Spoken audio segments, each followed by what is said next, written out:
You know, when I was growing up, I was probably about 8 years old, and at the time, we were living in Silver Spring. Yeah. Yes. Common misconception about me in D.C., a lot of people think I'm from the hood. That's not true. But I never bothered to correct anybody because I wanted the streets to embrace me. As a matter of fact, I kept it up as a ruse. Like sometimes I'll hang out with rappers like Nas and them, and these motherfuckers will start talking about the projects. Yo, it was wild in the PJs, yo. And I'll be like, word, nigga, word. But I don't know. I have no idea. My parents did just well enough so that I could grow up poor around white people.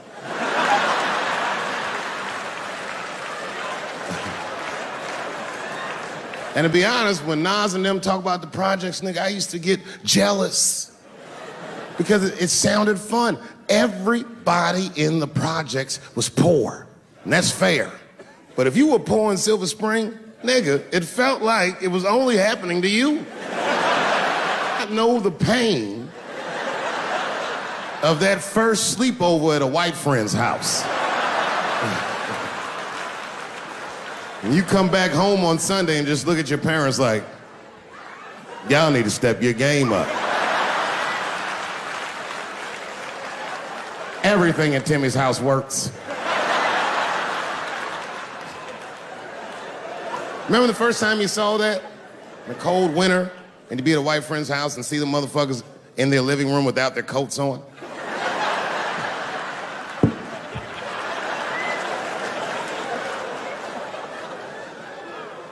Timmy was one of my first white friends, like, in my life, man. He was a good dude, too. He moved to Silver Spring from Utah, of all places. I guess his family was affiliated with that Mormon church they got down there, and me and him used to hang out. And one day I was at his house, we were just hanging out, and Timmy says, Dave, why don't you stay for dinner tonight? I said, oh, man, I'd love to, but I can't. If I'm not home before dark, my mother will kill me. That was a lie. My mother had several jobs. I hadn't seen her in like 3 or 4 days. At that point in my life, it was my experience that white dinner wasn't delicious.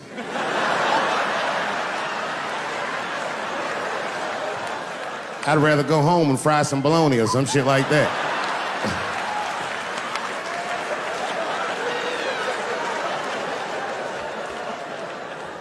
But then old Timmy threw me a curveball I wasn't expecting. He said, oh, it's too bad you can't stay, Dave, because Mom made stovetop stuffing.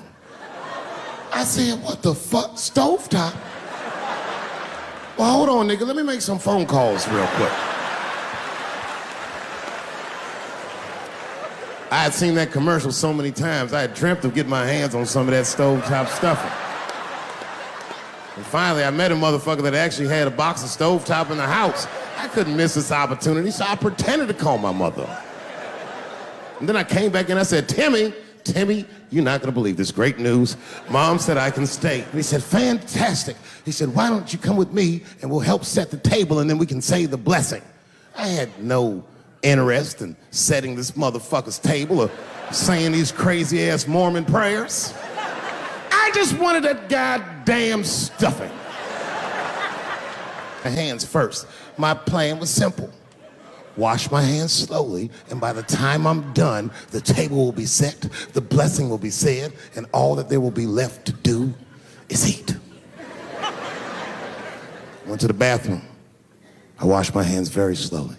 I must have been in there for about 10 minutes. And suddenly, one of his mothers came to the door.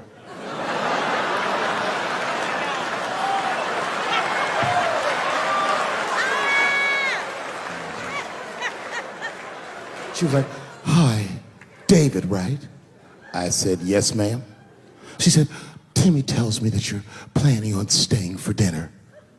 I said, I hope that's not a problem, ma'am. She says, no, it's no problem. In fact, we'd love to have you. It's just that we weren't expecting company. And I'm afraid there's not enough stovetop stuffing for everybody. So I kicked her in the pussy. Bam! Ladies and gentlemen, I told you I'm dope, nigga. I told you what I was gonna say and you still didn't see it coming. And that's why I make the big bucks.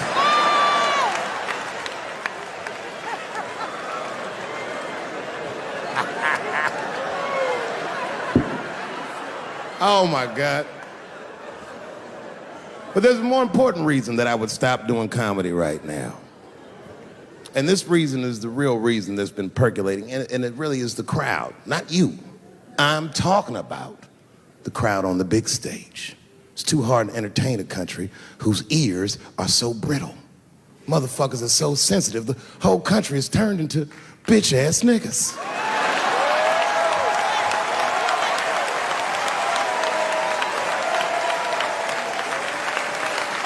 Everything you say upsets somebody. You know, I can remember when it all started. It was when I was doing Chappelle's show. When I was doing Chappelle's show, I used to do the show, and then on the weekends I do like concerts and shit like that. So I'm doing a concert, and there was a couple in the front row, beautiful couple. The wife was obviously Asian. You could see it in her face.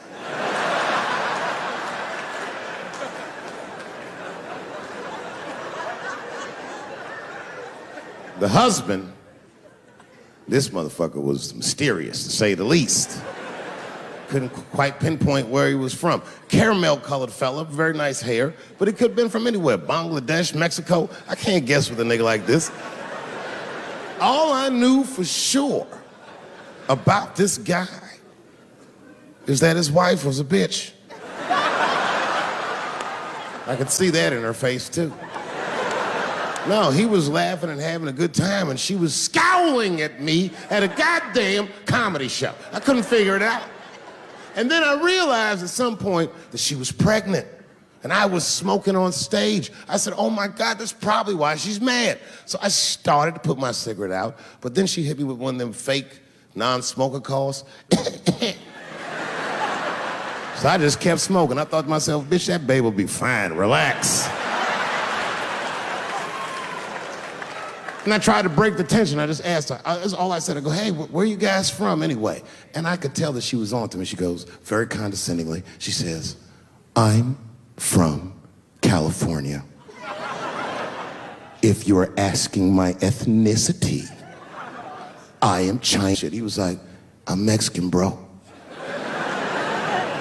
I said, well, I'm sorry if I offended you by asking, but you're a very beautiful couple. And miss, there's no question that you're gonna give birth to the hardest working baby this world has ever seen.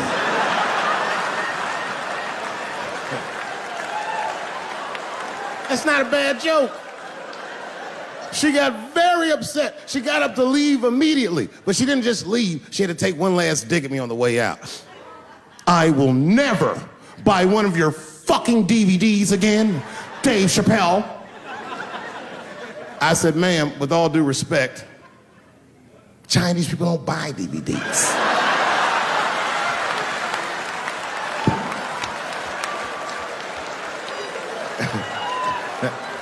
And the crowd went crazy. We were all laughing, having a good time. I didn't even think anything of it. And then just 3 days later, this lady sends a fucking letter to my promoter telling him not to book me for shows anymore because I was, quote, racist, and I'm quoting her, insensitive to the nature of my interracial marriage. I was like, word, bitch, I was.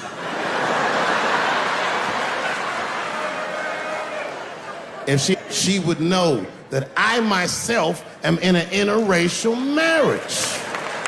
That's right. In fact, my wife is Asian too. Surprise, bitch, I'll see you on Thanksgiving.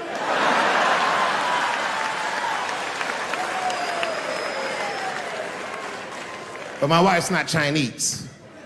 She's Filipino. That's right. And our kids are Puerto Rican somehow, so there you go. But I don't give a fuck about interracial marriage. In fact, you know what? My mother is half white. A lot of people don't know that. Well, all right, you were a little too excited, but okay. A lot of people don't believe me when I say that, but it's true. You can't tell looking at me, but if I grew my hair out, you would think you was at a fucking Cat Williams concert. My shit is beautiful.